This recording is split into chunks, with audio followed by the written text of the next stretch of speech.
ठिकाणी Bharat scout guide Satara, त्याच पद्धतीने शिक्षण विभाग, जिल्हा परिषद सातारा यांच्या संयुक्त विद्यमाने या ठिकाणी आयोजित केलेलं स्काउट आणि गाईड यांचं जे प्रशिक्षण आहे, खरं तर हे प्रशिक्षण पाहिल्यानंतर खूपच एक छान वातावरण असलेलं या ठिकाणी मला दिसलं। खरं तर वक्तशीरपणा काय आहे, शिस्तबद्धता काय आहे आणि ते शिक्षकांच्या माध्यमातून भावी विद्यार्थ्यापर्यंत कशा पद्धतीने पोचवायचं याचं उत्तम प्रशिक्षण कोणतं असेल तर ते हे स्काउट गाईडचं प्रशिक्षण या ठिकाणी मला पाहायला मिळते। इथे आल्यानंतर मला अनेक गोष्टी पाहता आल्या। सर्वात महत्त्वाची गोष्ट म्हणजे इथे जे काही यांनी वेगवेगळ्या कन्सेप्टवर तक्ते असतील, चार्ट असतील किंवा इथे निसर्गाच्या माध्यमातून एक व्यक्ती म्हणून कसं जीवन जगायचं याचं उत्तम उदाहरण मला या ठिकाणी पाहायला मिळालं। त्याच्यानंतर इथे स्काउट आणि गाईडनी जे काही बनवलेले प्रोजेक्ट आहेत त्याच्यामध्ये वाचन असेल किंवा इतर सगळ्या गोष्टी ज्या आहेत त्या खूप वाखाणण्याजोग्या आहेत। खरं तर विद्यार्थी दशेमध्ये आपला शिक्षक जर शिस्तप्रिय आणि वक्तशीर असेल तर ते सर्व गुण खऱ्या अर्थाने विद्यार्थ्यामध्ये निश्चितपणे पाझरत असतात आणि खऱ्या अर्थाने ही सध्याची गरज आहे। खरं तर स्काउट आणि गाईड या प्रशिक्षणामध्ये सर्वात महत्त्वाची गोष्ट मला पाहता आली ती म्हणजे व्यक्तिगत जीवनशैली। खरं तर आज समाजामध्ये आपण कशा पद्धतीने जीवनशैली ठेवली पाहिजे तर स्काउट गाईडमध्ये सकाळची लवकर सुरुवात असणं, व्यायाम असेल किंवा वक्तशीर पद्धतीने प्रत्येक गोष्ट करणं, वेळेला महत्त्व देणं, वक्तशीर पद्धतीने प्रत्येक गोष्ट करणं, ह्या सगळ्या गोष्टी खऱ्या अर्थाने आजच्या दैनंदिन जीवनामध्ये फार म्हणजे गरजेच्या आहेत आणि हे या प्रशिक्षणाच्या माध्यमातून विद्यार्थ्यापर्यंत निश्चितपणे पोहोचेल। या प्रशिक्षणाचे जे समन्वयक आहेत म्हणजे माने सर असतील, त्यांचा सर्व स्टाफ असेल, भोळे मॅडम असतील किंवा या ठिकाणी प्रकाश सोनवणे सर आहेत, राठोड सर आहेत, या सर्वांनी खूप मेहनत घेऊन हे 7 दिवसाचं प्रशिक्षण यशस्वी होण्यासाठी खूप चांगले प्रयत्न केलेले आहेत आणि खऱ्या अर्थाने जिल्हा परिषदेचे शिक्षक असतील किंवा माध्यमिक शाळेतले जे शिक्षक आहेत ह्या शिक्षकांनी अतिशय उत्तम पद्धतीने म्हणजे पूर्ण वेळ, मला वाटते सकाळी 8 ते संध्याकाळी 6 हा जो काही वेळ आहे पूर्ण वेळ उपस्थित राहून त्यांनी हे प्रशिक्षण केलेलं आहे आणि खऱ्या अर्थाने हे प्रशिक्षण भावी विद्यार्थ्यांसाठी आणि समाजातील जो महत्त्वाचा घटक आहे की जो आदर्श नागरिक म्हणून समोर येणार आहे असे जे विद्यार्थी आहेत या सर्वांसाठी खूप उपयुक्त ठरणार आहे। तर मी जिल्हा शिक्षण प्रशिक्षण संस्थेच्या वतीने या भारत स्काउट प्रशिक्षणासाठी खूप खूप शुभेच्छा देतो आणि थांबतो। Thank you so much. Scout guide clap go.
बाजूला आम्ही ओला कचऱ्यासाठी आणि सुका कचऱ्यासाठी केलेलं आहे। या बाजूला जे आहे आम्ही आमचे प्रेरणास्थान दाखवलेले आहे। या बाजूला भारत स्काउट गाईडचा ध्वज, होका यंत्र आणि आपला इंडियाचा ध्वज दाखवला आहे। गाईडसाठी जो युनिफॉर्म आपण घालतो तो आहे। त्यानंतर या मागाच्या खुणामध्ये होका यंत्र असेल, नियम असतो, शेतीच्या खुणा असतील, नियम आम्ही थोडक्यात मांडलेले आहेत, जसं की नशीब असते, धैर्यवान असते, अशा प्रकारे या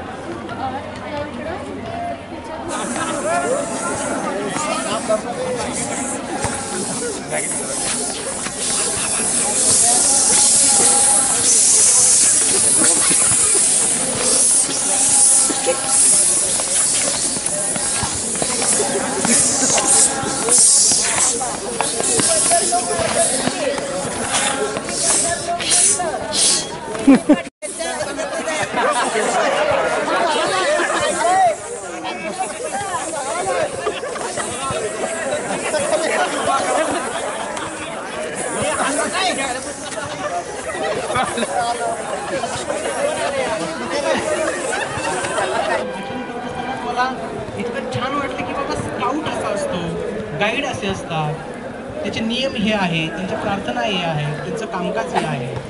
खरं तर ह्या सगळ्या गोष्टींची गरज खऱ्या अर्थाने आपल्याला आज आहे. कारण की आपण एक म्हणजे समाजातला एक आदर्श आणि चांगला घटक म्हणून आपल्याकडे पाहिलं जातं ना. आणि सध्या म्हणजे जे काही वेगवेगळे सर्वे होतात त्याच्यामध्ये समाजातला सर्वात महत्त्वाचा आणि मौल्यवान घटक असेल तर तो म्हणजे शिक्षक आहे. का बरं? कारण शिक्षकाच्या हातामध्ये त्याच्या समोर अनेक विद्यार्थी शिकत आहेत. मग समोरच्या विद्यार्थ्याला ज्यावेळेस आपल्याला आदर्श जीवनशैली शिकवायची असेल, आदर्श नागरिक म्हणून घडवायचे असेल, तर त्याच्याकडं दैनंदिन जीवनातले काही गुण उतरले पाहिजे. म्हणजे आपण एखाद्या गोष्टीप्रती निष्ठावान असणं, आपण एखाद्या गोष्टी संदर्भामध्ये वक्तशीर असणं, हां, आपण एखाद्या गोष्टीच्या संदर्भामध्ये प्रामाणिक असणं, हे जे काही गुण आहेत हे गुण तंतोतंत आपल्याला गाईडच्या प्रशिक्षणामध्ये मिळाले असतात. गाईडचे नियम मी पाहिले, किती छान नियम आहेत. म्हणजे निष्ठावान असणं, प्रामाणिक असणं, वक्तशीर असणं, ह्या सगळ्या गोष्टी खऱ्या अर्थाने आजच्या आयुष्यामध्ये किंवा आजच्या दैनंदिन जीवनामध्ये फार गरजेच्या आहेत. किंवा दैनंदिन जीवनशैली पण आता फार बदललेली आहे. आज आपण सहज पद्धतीने पाहिलं तर 20व्या वर्षाच्या मुलाला, 25व्या वर्षाच्या मुलाला BP आणि शुगर झालेले असतात. आणि हे वास्तव आहे. हां, म्हणजे तुम्ही सुद्धा डेटा पाहत असता. हे कशामुळे झालंय? कारण की बदललेली म्हणजे पिझ्झाची जीवनशैली म्हणतो ना, पिझ्झा खाण्याची, बर्गर, पिझ्झा, ह्याची जीवनशैली आलेली आहे. निसर्गापासून आपण लांब लांब चाललेलो आहोत आणि ह्या सगळ्या गोष्टींचा परिणाम आपल्या भावी पिढीमध्ये होतो.